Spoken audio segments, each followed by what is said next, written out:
մարտական հերթապահություն իրականացնող ստորաբաժանումները մարտական հերթափոխ իրականացնելու ժամանակ անցնում են ադրբեջանական կողմի ստորաբաժանումների թույլտվությամբ, ինչը հանրության կողմից բուռն քննարկման առարկա է դարձել վերջերս։ Դուք որպես զինված ուժերի պահեստազորի փոխգնդապետ, ինչ կասեք այս խնդրի մասին։ Այս հարցին ես դեռ անդրադարձել էի 4 ամիս առաջ, երբ մենք կուսակցությունով այց ենք կատարել Սյունիքի մարզ եւ տեսել ենք այնտեղ թե ինչ է կատարվում։ Այո,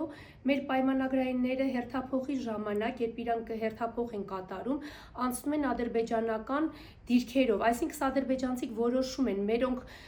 ինչ կարող են անցկացնել հայ զինվորի մասին է խոսք, ինչ կարող են անցկացնել, ինչ չանցկացնեն։ Եվ ասեմ այդ ժամանակահատվածում հաց տանող մեքենային պայմանագրային զինծառայողին 2 օրով գերեվ արել էին, որը ՊՆ նախարար ուսուցչու կողմից քար լռություն էր, քանի որ խայտառակ կլինեին ամբողջ աշխարհում, որ ասեն մեր տարածքում գտնվող դիրքից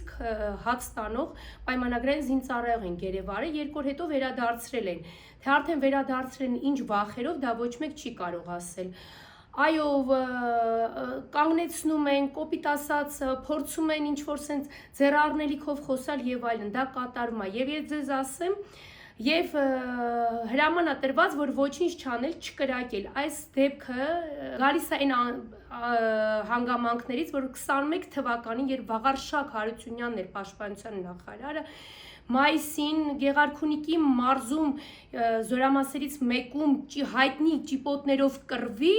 առաջնորդն էր Վաղարշակ Հարությունյանը, որը հրաման էր տվել չկրակել, ճիպոտներով կռվել, որի արդյունքում հատուկ նշանակության ջոկատը գերեվարվեց, որը զինված ուժերում ստեղծված օրվանից նման դեպք երբևիցե չի եղել հետախուզության հետ կապված,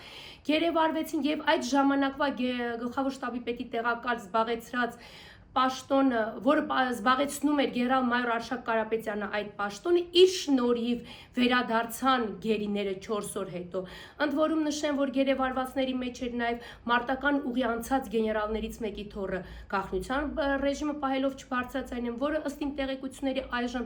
առողջական իրավիճակից հետ վերադառնալուց հետո արձակվել է պահեստազոր։